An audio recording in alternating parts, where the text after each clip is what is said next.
Bonsoir à toutes et à tous et bienvenue au JT des JT de ce dimanche, le sommaire. Le gouvernement a dépêché samedi, quelques heures seulement après le drame, survenu à Sémécraké, une délégation de 4 ministres au chevet des blessés hospitalisés au CNHU HKM. Vous suivrez dans cette édition les propos de la délégation, les impressions des citoyens et les réactions des proches des victimes. L'ancien président du Niger, Mahamadou Issifou, s'oppose à toute intervention militaire dans son pays pour tenter de rétablir l'ordre constitutionnel. Il s'est exprimé ce samedi sur ses canaux officiels. Au terme des 50e mondiaux de pétanque, les boulistes béninois ont été récompensés par la Fédération nationale de pétanque. Nous y reviendrons.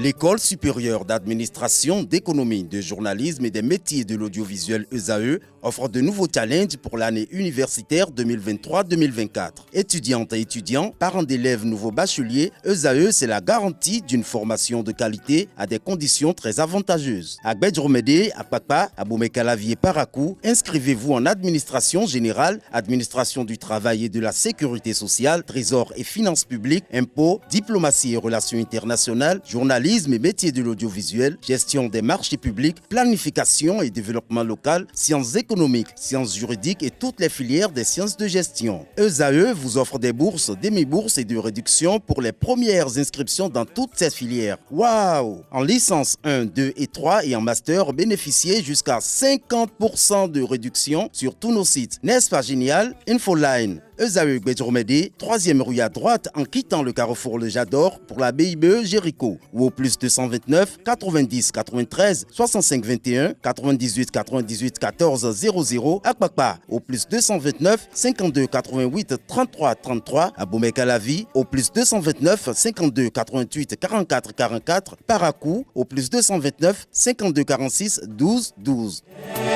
ESAE, l'excellence à un nom.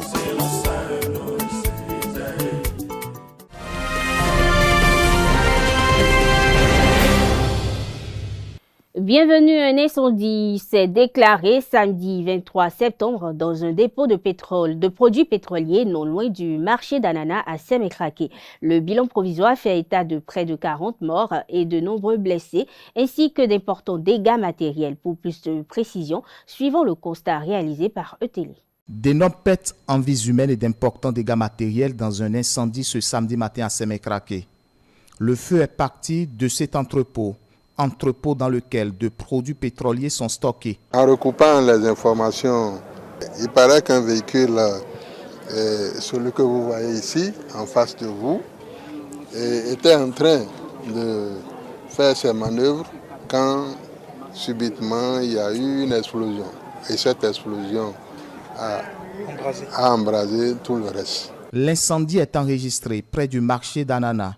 Aussitôt alertés, les sapeurs-pompiers ont été mobilisés pour maîtriser le feu. Il s'agissait d'un feu d'hydrocarbures sur un site d'entreposage et de manipulation d'essence. Les pompiers déployés ont fait tout ce qu'ils pouvaient et le feu est actuellement maîtrisé et éteint. Mais nous déplorons malheureusement le décès de 33 personnes, dont au moins un enfant.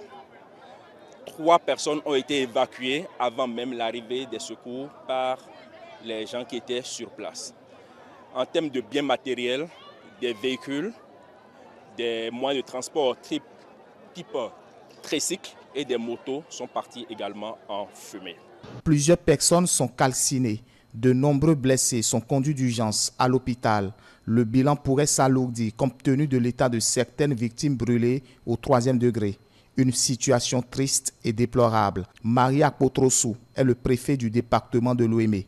C'est un sentiment de consternation qui m'anime eu égard aux pertes que nous avons enregistrées aujourd'hui du fait de l'essence frelatée. C'est triste, c'est triste.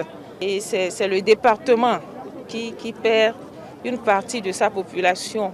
Une activité qui conduit à la calcination des filles et fils de ce pays Je pense que c'est le moment plus que jamais de repenser cette activité-là. Un drame de plus après celui de Dassazoumé, enregistré en début d'année. Des rescapés brûlés au 3e degré. Ceux-ci ont immédiatement bénéficié d'une prise en charge par le gouvernement. En vue de permettre aux familles éplorées de faire dignement le deuil, dès lors, le gouvernement a pris les dispositions nécessaires pour que des tests d'ADN soient faits sur chaque dépouille. Parlons toujours de cet incendie. Un reporter de ZAE TV s'est rendu sur les lieux pour constater les faits. Quelques riverains racontent les circonstances du drame.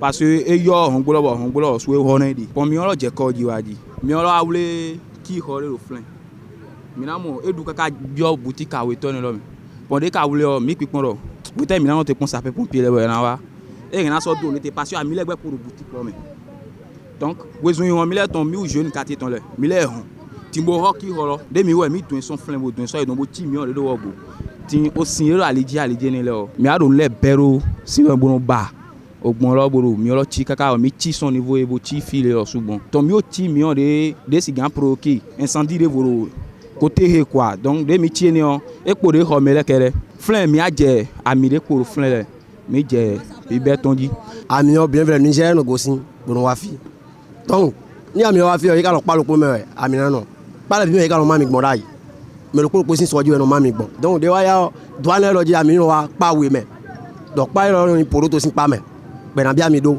donc de bien mi wa yo ami o do e de ami o do e yo kanu koko do frein de nu koko bouton bebe 30 minutes ah ma je ko o je on se gbon pon gudo de pon gudo wa mo mi o ko yi aga ah o se ku we tun na yo sai pompier le no jo to gege o yi mi o bo wa no le me bo sun agbasa le bo donc me ku frein le ni ma do e na gbe 34 titan jeune de honton mi o du bodu negbe ne bi complet o du no ton le ton ro wezun bo lo cho mi hun mi gbogbo le dam de so honton halupo lo sun pa lo me mi o so du o sugbon bodu afo ni bo mi na mo ayulo ro gbegle alo ne le bo ere su hon boro yi ton halupo lo jeune fille lo su so honton en fait ye ou de sauver le bo honton ina gbe 6 pe gbe eri yen de bo ndo mo mi o bodo ton mais incident majorité mais na bi de ku ton tireta le fait de frère c'est vie à oui mais de repos mais Dieu va mo se na su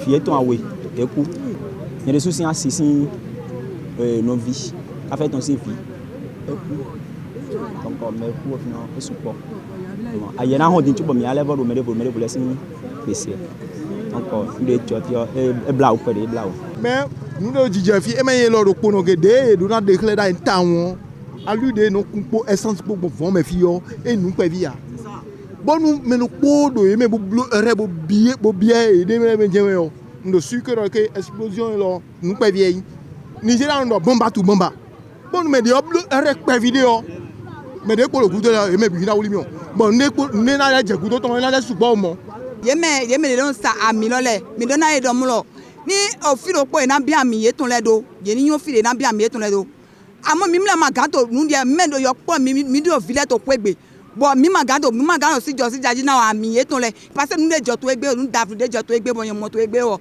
e to bu o me na mi ba un to mati party dun dia lenu to ali oji ben be fo para hen la lo me dada ti we ze viche pe vi de to ne gbe na mi e boze pan to egbe bo do mo to o viche le ko de di bo ti we ye tesa si me sin da o re to go to mi to file donc ni lo de na burgon to gan na bo mi o bo mi na gbo fin o ye ni do yeni jale me to gan yen jale bo ede mi ni yesi ba fi de bonna mais pada ho da ho no le bo e na fi hore ya be na do wa jo ton yan do mere bu si be na mi o kra ke fi egbe di ma do e ku si sa essence wa e we ni do po de do mi hen to me eni na mi teme do so ni wa mele ni wa jo. Quelques heures après le tragique incident à Sémé-Craqué, une délégation gouvernementale s'est portée au chevet des blessés au Centre national hospitalier universitaire Hubert Koutoukou-Maga. La délégation est composée de ministre de la Santé Benjamin Ompati, des Affaires sociales Véronique Toïfodé-Mewanou, de l'Intérieur et de la Sécurité publique Alassane Seydou et de l'Économie et des Finances Roumiad Wadaï. Il était question pour eux de s'informer de la situation des blessés hospitalisés. Le propos recueilli par ETélé. Il faut dire que ce matin, aux environs de 9h30, un incendie grave est survenu dans la ville de Sémépoji. Et cet incendie a entraîné beaucoup de bruit au point où les populations ont alerté les services de secours, notamment le groupement national de sapeurs-pompiers. Le groupement a été alerté à 9h59.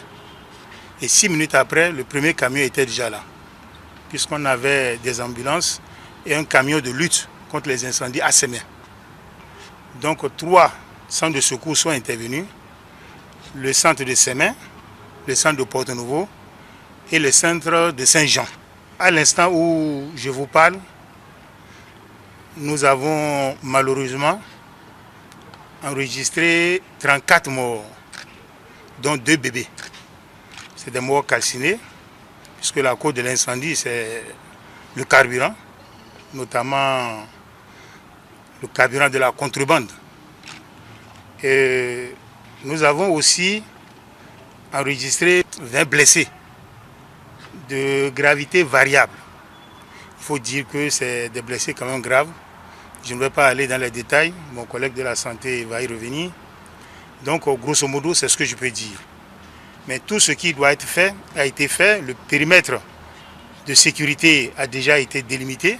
Il y a un cordon de sécurité qui est en place et maintenant la situation est bien maîtrisée. Nous avons été alertés du drame de Sémépoji et aussitôt le dispositif de riposte sanitaire a été activé, avec la mise en route du service d'aide médicale d'urgence, le SAMU, et d'autres ambulances qui se sont déportées sur les lieux et ont permis de conditionner et de ramener au Centre national hospitalier universitaire de Hubert Koutoukou-Maga de Cotonou 20 blessés, 20 brûlés, de degrés assez importants, avec des surfaces corporelles touchées allant au-delà pour la plupart de 40%. Donc vraiment des lésions très graves. Et nous avons des blessés dont l'âge varie de 12 ans à 43 ans. Il y a des jeunes enfants dedans. Et dès qu'ils sont arrivés, l'équipe médicale qui a été déjà mobilisée avant leur arrivée s'est déployée, les a conditionnés et fait les pansements nécessaires et mis le traitement nécessaire. Tout cela bien sûr sur instruction du chef de l'État gratuitement. L'ensemble des structures devant être mobilisées pour pouvoir faire en sorte que tous les intrants dont l'équipe médicale aura besoin a été activé, aussi bien sur le plan des équipements que sur le plan des intrants, des médicaments et autres de prise en charge. À l'heure actuelle, nous avons pu stabiliser l'ensemble des brûlés, dont 12 sont vraiment dans un état critique et sont en service de réanimation. Il faut dire que avec l'intensité de l'incendie, les niveaux de brûlure vont parfois jusqu'à 100% de la surface corporelle touchée. C'est vous dire le degré de gravité des cas que nous avons devant nous. Mais tout est mis en branle par l'équipe médicale pour faire en sorte que la prise en charge soit optimum, appuyant cela par nos partenaires que nous avons déjà au regard des expériences que nous avons eu à passer au cours de cette année-ci. Et je pense que le maximum sera fait pour que nous puissions garantir la vie sauve pour ces cas. Ce qui s'est passé aujourd'hui nous montre clairement qu'il y a urgence de changer le mode de commercialisation de ce produit. C'est pour ça que l'année passée, le gouvernement a décidé de commander une dizaine de milliers de mini-stations. Si vous circulez aujourd'hui dans Béjro-Médé, Saint-Michel, etc., vous allez voir ces mini-stations en train d'être installées. 2000 sont arrivées depuis le mois de juin, sont en train d'être installées. Et d'ici 2024, partout dans le pays, nous aurons ces mini-stations pour permettre à ces acteurs qui restent dans l'activité de vente de ce carburant, de le faire dans des conditions de sécurité totale. Et donc, dès la semaine prochaine, nous allons voir les acteurs pour poursuivre les réflexions et les analyses qui sont en train d'être faites. Parce que vous voyez, dans certaines rues, vous avez tous les 10 mètres, tous les 20 mètres, des vendeurs qui se suivent. Vous êtes d'accord que dans la même rue, on ne pourra pas financer la mise en place de plusieurs dizaines de mini-stations. Donc, il est nécessaire qu'avec les acteurs, qu'on ait un dialogue pour se dire, écoutez, comment on fait? Une partie des acteurs devra être reconverti, formé, bénéficier d'un emploi décent pour nourrir la famille. Ceux qui doivent le faire doivent obligatoirement le faire via ces mini-stations qui sont des machines totalement sécurisées qui devraient permettre d'éviter ces genres de dispositifs. ETélé a également recueilli les propos de quelques parents des victimes de cet incendie. Suivons ensemble.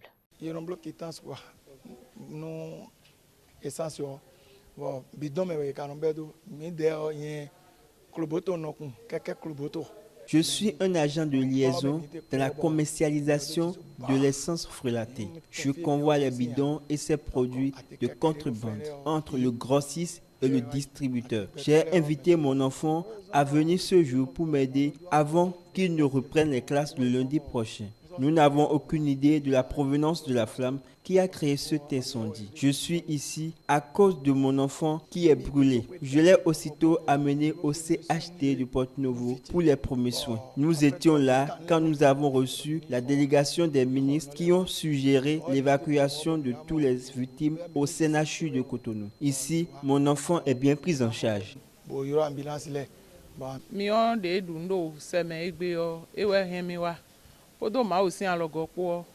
Je rends grâce à Dieu, car contrairement aux autres, mon proche est encore en vie. Mais ses membres supérieurs sont brûlés ainsi que ses 2 bras. Mais il reçoit les soins adéquats. Nous remercions les autorités pour leur démarche. Les docteurs nous ont rassurés qu'ils se portent à merveille.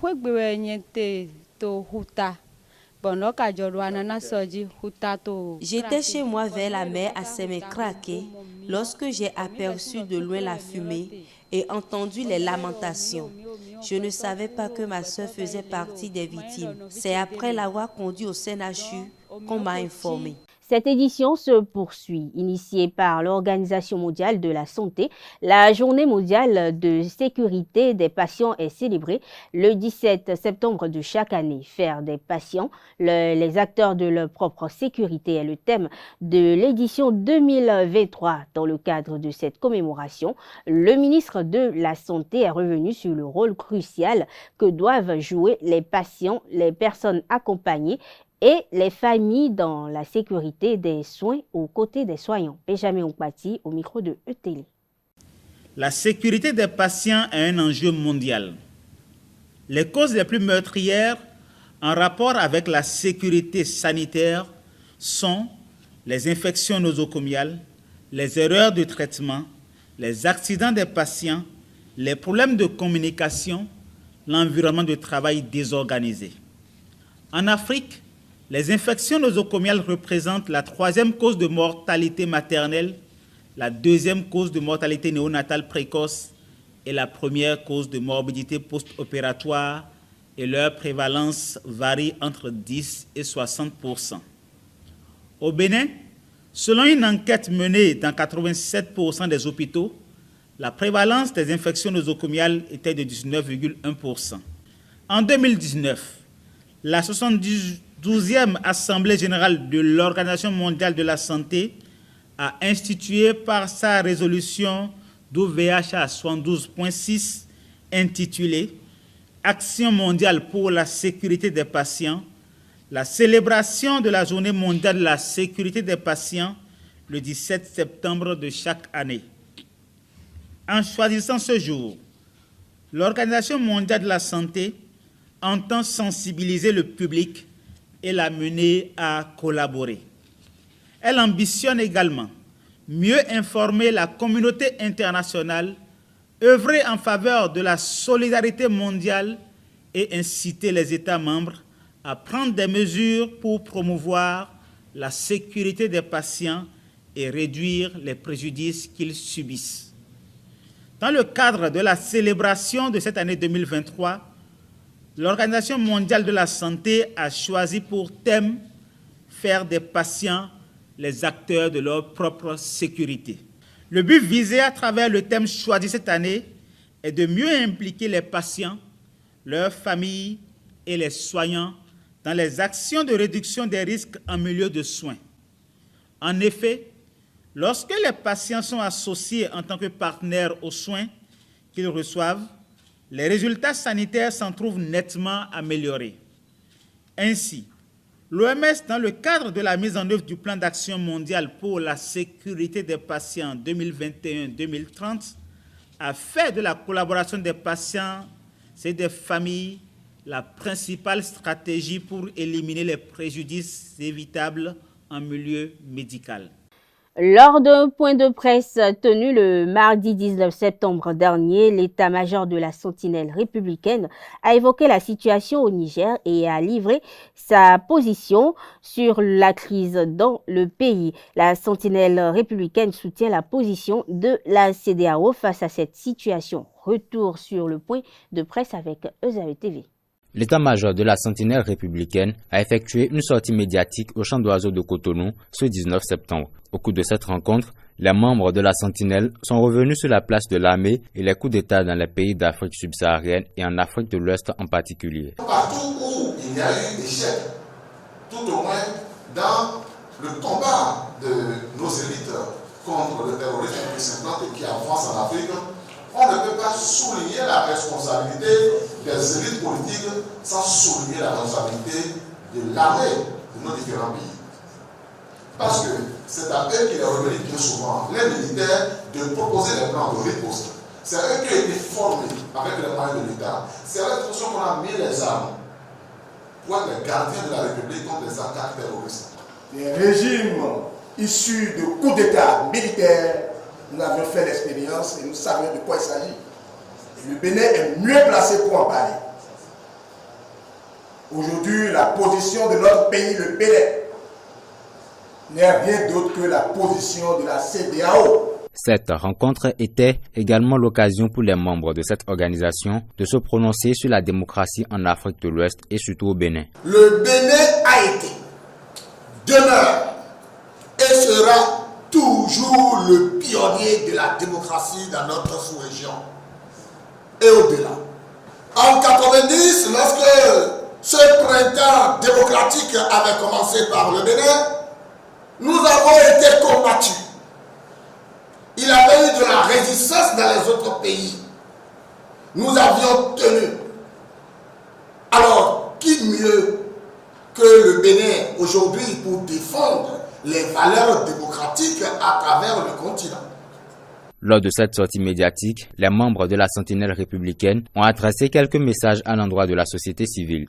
La vocation du Bénin, pas plus que celle de la CEDEAO d'ailleurs, n'est pas d'aller faire la guerre au Niger. Il ne s'agit pas d'entrer en guerre avec le Niger. Même l'armée au Niger sait qu'elle est prise en otage. Même l'armée. Elle est prise en otage par ceux qui, disposant des engins les plus lourds, non pas en disposant, ayant la charge des engins les plus lourds de la République, s'en sont apparus à un moment donné et ont voulu les déployer contre l'État. Le Bénin, en aucun cas, ne puisse livrer une guerre contre le peuple nigérien. Ce qui réunit le peuple béninois et le peuple nigérien est plus fort que ce qui pourra nous diviser. Et au Niger, nous avions le sien, les Béninois sont au Niger, comme les Nigériens sont au Bénin. Le président Talon, il n'est pas un messie. Il est en train de faire son temps. Et il va partir. Mais si, en complicité avec les ennemis de la nation, nous mettons de feu dans notre pays, c'est nous qui allons nous partager la cendre. Et c'est pour ça que comme un seul homme, nous devons demander à nos frères, à ces aînés, à nos jeunes frères et les femmes qui les suivent de dire de savoir arrêter.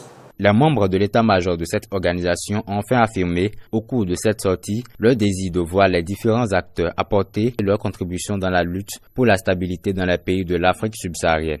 Le réseau média pour la coopération sino-béninoise a relancé les mardis de la Chine, un creuset qui se veut une rencontre d'échange et de causerie entre les professionnels des médias et l'ambassadeur de la Chine près le Bénin. Mardi dernier, les retombées de la visite de Patrice Talon en Chine a été abordée. Reportage ETélé. Les retombées de la visite d'État du président Patrice Talon en Chine du 31 août au 3 septembre 2023, revisité à ce numéro des Mardis de la Chine. Les 13 accords de coopération signés entre les deux États sont rappelés à l'entame par le président du réseau Média pour la coopération sino-béninoise. Il me plaît à ce sujet de rappeler comme accord signé l'accord relatif au projet de l'opération de cataracte au Bénin en 2023, intitulé Marche vers la lumière.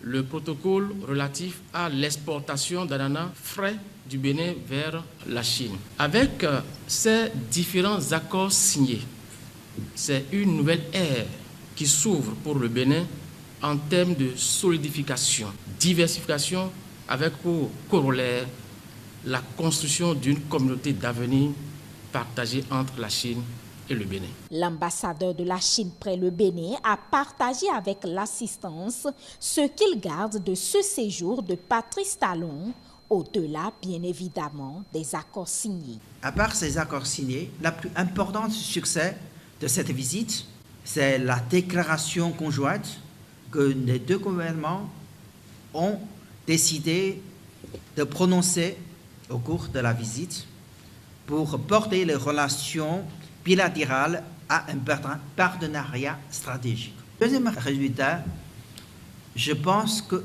c'est la connaissance des Chinois sur le Bénin. À travers cette visite, la connaissance du Bénin est répandue. Les intérêts à l'investissement au Bénin, au changement du Bénin, ont augmenté. Que pense l'ambassadeur de la Chine de la suppression de visas pour les Chinois annoncée par le chef de l'État à Beijing? La question lui a été posée. Cette politique démontre la sincérité et aussi l'audace du Bénin de faire mieux que les autres pays pour attirer les investisseurs, pour donner des services aux investisseurs. Le tourisme est considéré comme un pilier économique pour le développement du Bénin.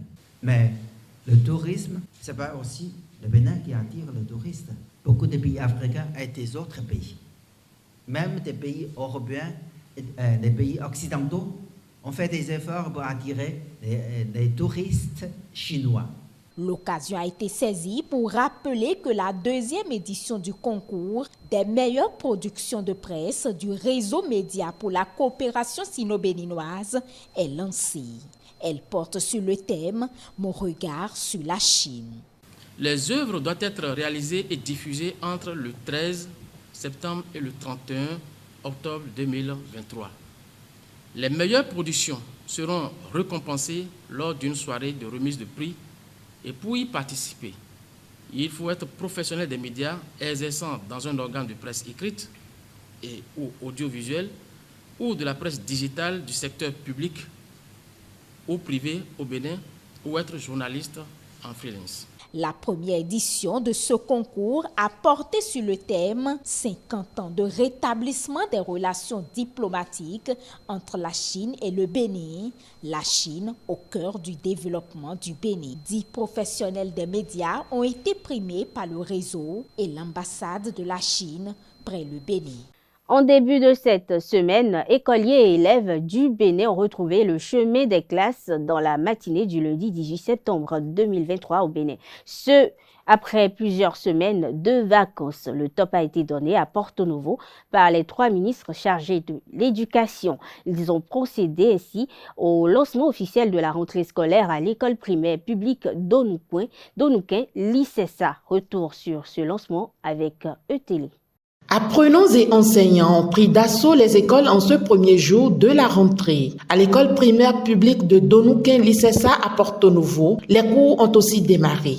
Nous sommes venus vous dire que les vacances sont terminées, le travail reprend. Nous vous souhaitons de réussir votre année scolaire. Plein succès à vous, suivez les conseils, bonne rentrée à vous.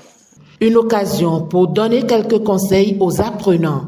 Venez à l'école à l'heure, ne soyez jamais en retard. Écoutez les conseils de vos maîtres, suivez leurs conseils, faites ce qu'ils vous demandent de faire et vous allez tous réussir. Dans l'atteinte de cet objectif, les parents d'élèves ont aussi un rôle important à jouer. Il faudrait que nous, parents d'élèves, nous puissions assumer nos responsabilités vis-à-vis de nos enfants. Il faut aussi s'assurer que l'enfant a pris note, a recopié les cours. Il faut s'assurer qu'il a fait les révisions et vous verrez que les résultats vont s'améliorer.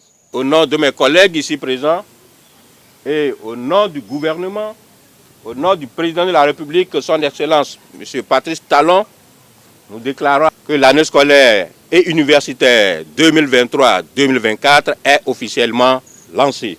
Après donc le lancement, la délégation a fait le tour de quelques établissements scolaires publics de la municipalité de Porto-Novo. De Anavier à l'INEPS, l'Institut national de l'éducation physique et sportive, en passant par le lycée Béanzin, le constat reste le même. La reprise des cours est effective, ceci à la satisfaction de toute la délégation.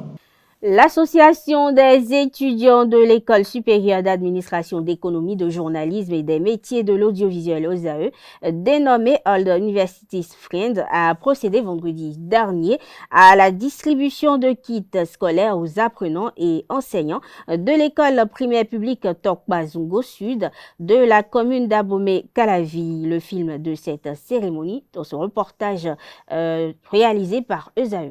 Kits scolaires pour faciliter l'accès à la scolarisation des écoliers. C'est dans cette optique que l'Association des anciens étudiants de l'ESAE, Old Universities Friend, a gratifié 36 apprenants et d'autres enseignants de l'école primaire publique Tokpa-Zungo Sud de kits scolaires. Un acte bien motivé. On a vu un reportage sur Canal 3 qui faisait état de l'école et aussi de leur taux de réussite pour la rentrée 2022-2023 passée. Donc ils ont fait 100%.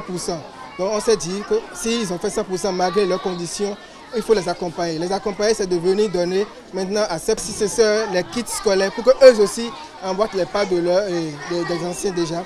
Donc on est venu avec les kits qui sont composés essentiellement de leur fourniture scolaire. Il s'agit là d'une action bien appréciée par les différents bénéficiaires. Nous sommes contents de recevoir les fournitures scolaires. Nous promettons de bien travailler cette année. Merci à vous. Je suis vraiment très contente pour la cérémonie qui a eu lieu ce matin. Tous les enfants de l'école sont dans la joie parce qu'ils ont reçu des fournitures scolaires. Les maîtres également sont émus par votre geste à leur endroit. Que des ressources s'ouvrent et que l'année prochaine, vous nous revenez avec beaucoup plus de surprises. Nous remercions ceux qui ont eu l'initiative pour ce grand pas qu'ils ont fait à l'endroit de nos enfants.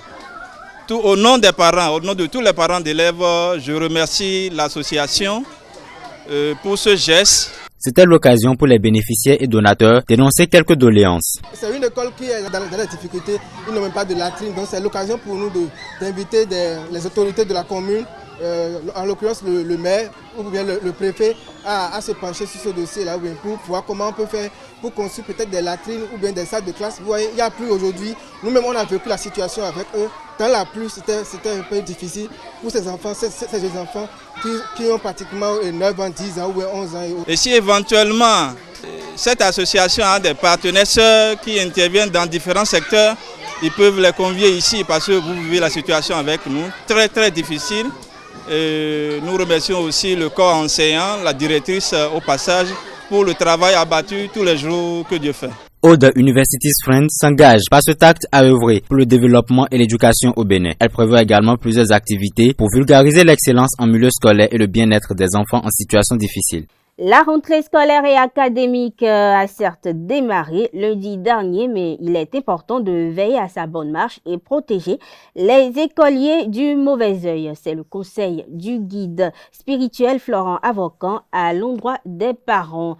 Le livre des astuces pour la réussite de l'année scolaire sur ESAE TV. Que Dieu vous bénisse et que toutes les portes du bonheur s'ouvrent pour chacun de vous. c'est la rentrée des classes.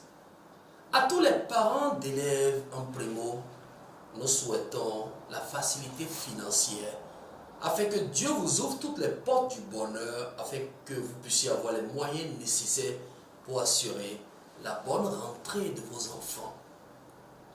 À tous les enseignants et le corps enseignant en général, nous souhaitons une bonne rentrée des classes et beaucoup de courage, chers enseignants, car c'est grâce à vous que nous sommes ce que nous sommes aujourd'hui.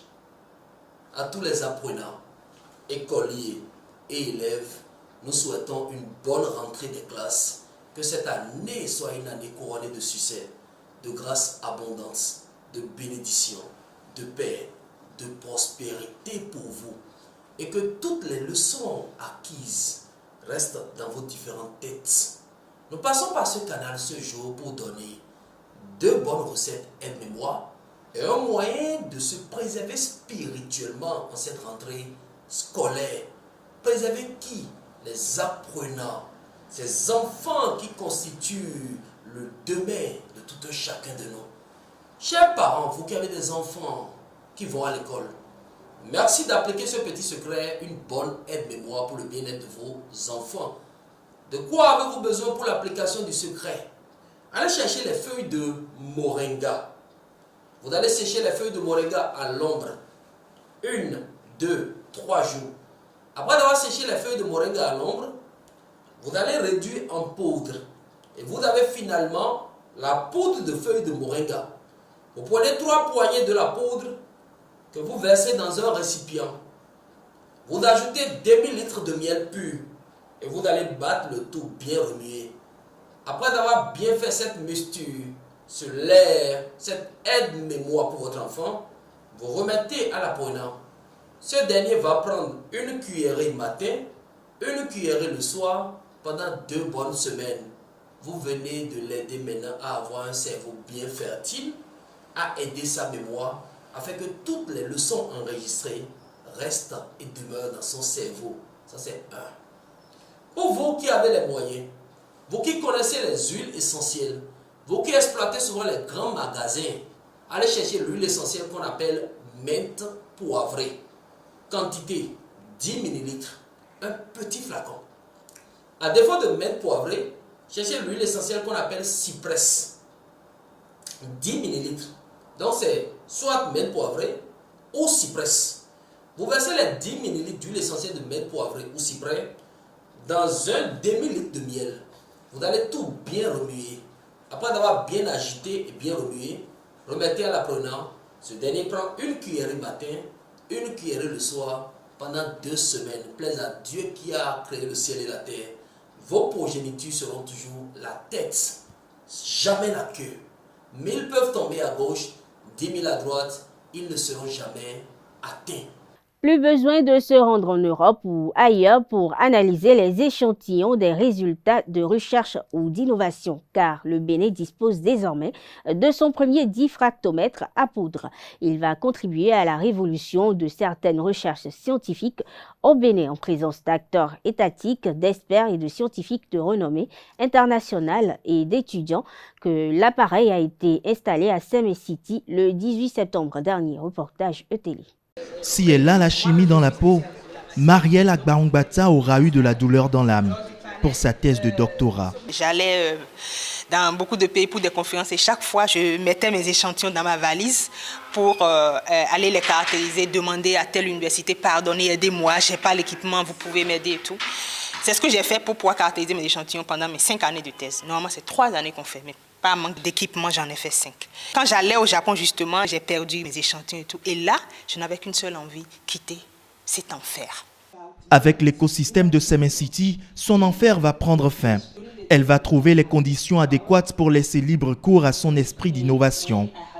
Semé-City, projet phare du gouvernement en faveur de l'innovation, apporte aujourd'hui un coup d'accélérateur à la dynamisation de la recherche scientifique au Bénin et en Afrique. Elle acquiert le premier diffractomètre à poudre du Bénin. Ça va nous permettre finalement de développer des capacités qu'on ne pouvait pas développer préalablement. Ça va décupler notre capacité à interroger la matière sous toutes ses formes, à une échelle sans précédent, donc avec des applications très importantes dans le domaine de l'agriculture, dans le domaine de la santé, dans le domaine des matériaux, dans le domaine de l'environnement, dans le domaine de l'énergie. Donc c'est vraiment une très très large perspective qui s'ouvre devant nous, aussi bien en matière de formation, de recherche que de prestations aux entreprises qui en ont besoin. Les sommités scientifiques ne se font pas compter cette cérémonie d'inauguration. La gamme d'expertise qu'elle amène est beaucoup plus large. Si vous prenez l'agriculture, les sols sur lesquels il y a des cultures, nous pouvons analyser ces sols-là pour voir comment est-ce qu'on aura de meilleurs résultats. À l'annonce de l'arrivée d'un tel équipement au Bénin, j'étais tout heureux. Avec le diffractomètre à poudre, vos recherches vont réellement régler des problèmes majeurs complexes.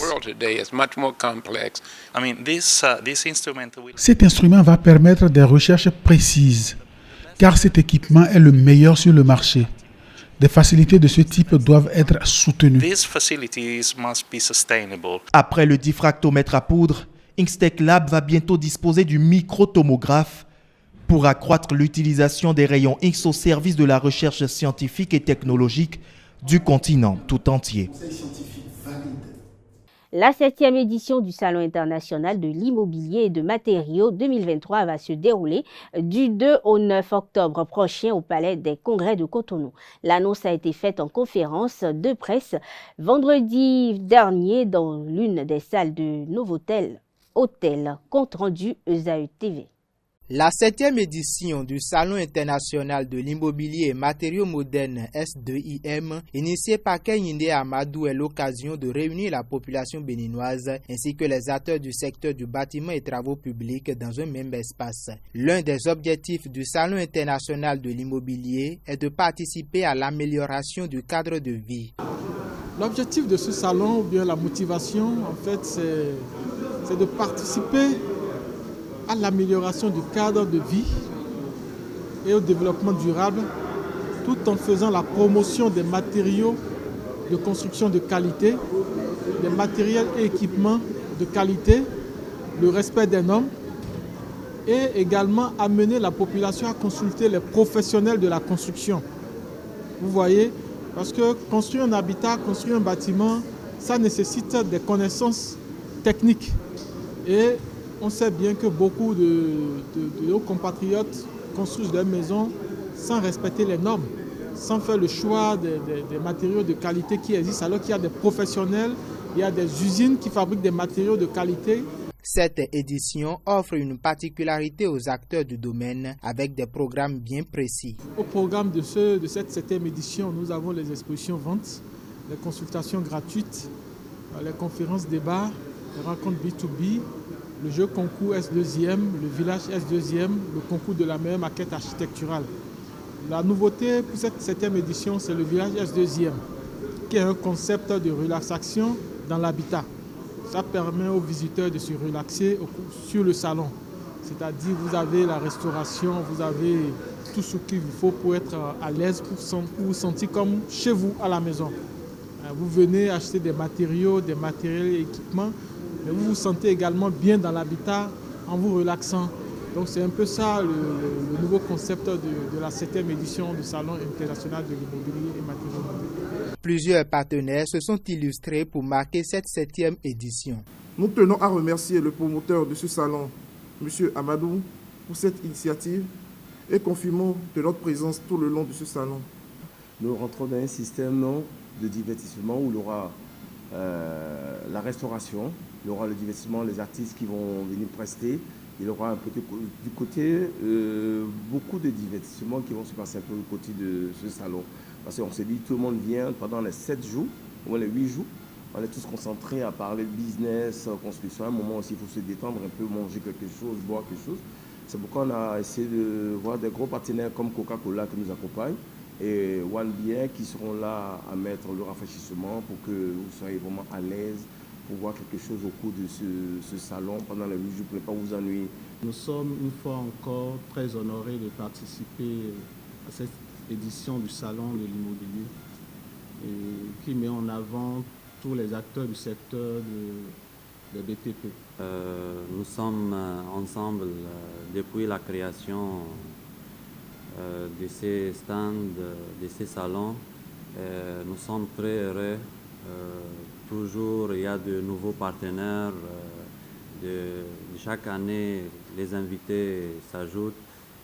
La population béninoise est donc conviée à ce grand rendez-vous qui va se dérouler du 2 au 9 octobre 2023 au Palais des Congrès de Cotonou. La Fédération nationale des transformateurs de palmiers à huile du Bénin s'est dotée jeudi dernier d'un plan d'action quinquennal. Ses membres ont adopté à l'occasion le document et le plan de travail annuel budgétisé au titre de 2023-2024 au cours d'une assemblée générale extraordinaire à Cotonou. Reportage EZAE TV.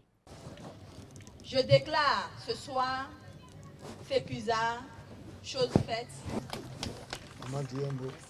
Jocelyn Aïkwe Aï, le maire de la commune de Grand Popo, Chantal Rosine Romao, la chef de l'arrondissement d'Agoué, et Madame Sodi, maire du commissaire général du Festival des cultures et sports d'Agoué, ont procédé au lancement de la deuxième édition du FECUSA le 9 septembre 2023 à la case d'Agoué. Un événement nécessaire pour la cohésion sociale selon le maire de la commune. Je retiens dans ce sigle FECUSA la culture, comme l'indique d'ailleurs le sigle, et le sport. La culture et le sport, deux vecteurs qui conduisent d'abord à la paix. À travers le brassage des cultures, à travers la célébration sportive, on a l'intégration des peuples. En langue locale, le commissaire général du FECUSA, Elvis Horacio Sodi, souhaite l'union de tous les fils d'Agoué dans ce creuset et pour le yeke-yeke. Mimate bo le fie, la banande pe wogbe, le duyake memile, kenyi ju, chado junu, keye miame de pento, mimdu jesibe, nenebe nou late zon le miabe jume. Agoué nyi ju, chana amesiame, agoué nyi ju bona, e juvi, soué wamea, to enu yake miso dalo afojia, mile de kuku, mile bio agoué vide pepe, kele agoué be ju godo yo, Nimia Patamia Bordeaux du Kudo Association Yeke Kudo Mairie Grand Popo Kudo Arrondissement Miano Seya que les Wachambedon les Douamen ne coupe pas wa donc Dagbene Vana Messia Meno ne enu ya kemiso dalostia na govide coupe bani didoué na govide coupe lo. Plusieurs activités fédératrices ont meublé les 8 jours consacrés au FECUSA 2023. Le Conseil économique et social s'est penché jeudi dernier sur la cybercriminalité et les discussions sur le budget de l'État 2024 au Bénin. C'était au cours de sa deuxième session ordinaire au titre de l'année 2023. Retour sur l'ouverture de cette session suivie par Télé Bénin.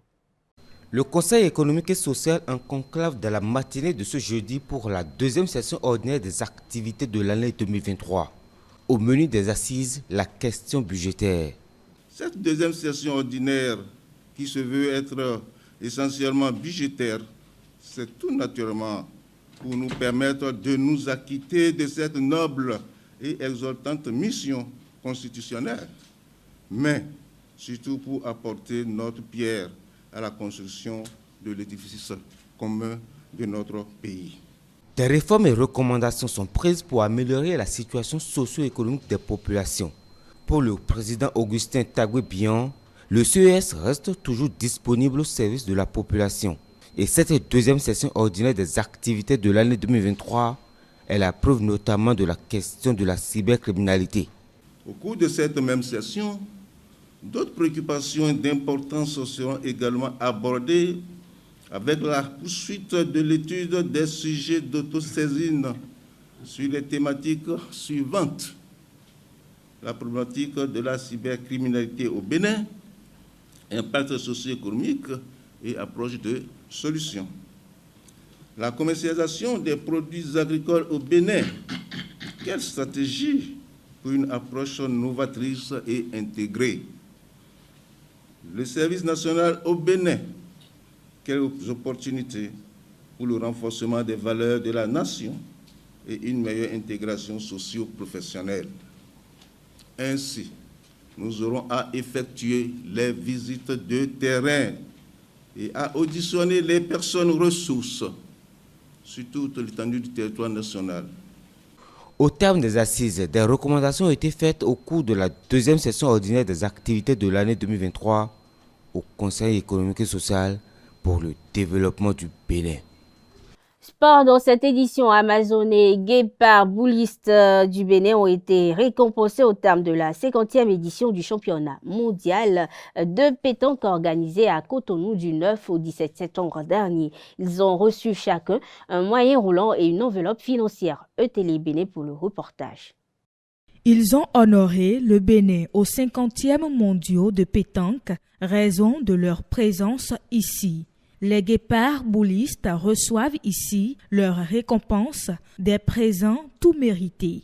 Nous avons dit que le peu que nous devons faire, nous allons le faire. C'est ainsi que nous avons décidé d'offrir pour leur plaisir une moto à chaque athlète. Ils sont 10, ça fait donc 10 motos. Ensuite, à chacun d'eux, nous avons offert une modeste enveloppe de 50 000 francs pour le carburant. Puis, nous avons récompensé la médaille d'or à notre manière, 1 million de francs pour la médaille d'or et 800 000 francs pour la médaille d'argent.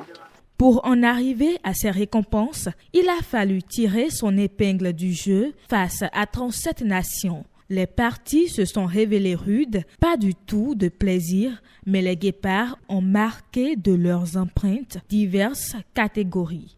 Nous avons eu des athlètes qui ont fourni des volumes de jeu au départ dans le championnat du monde doublette et ça nous a satisfait. À partir des triplettes, nous avons été moins performants. Est-ce que c'est la fatigue ou autre? Ça, le bilan, on le fera plus tard pour chercher la cause.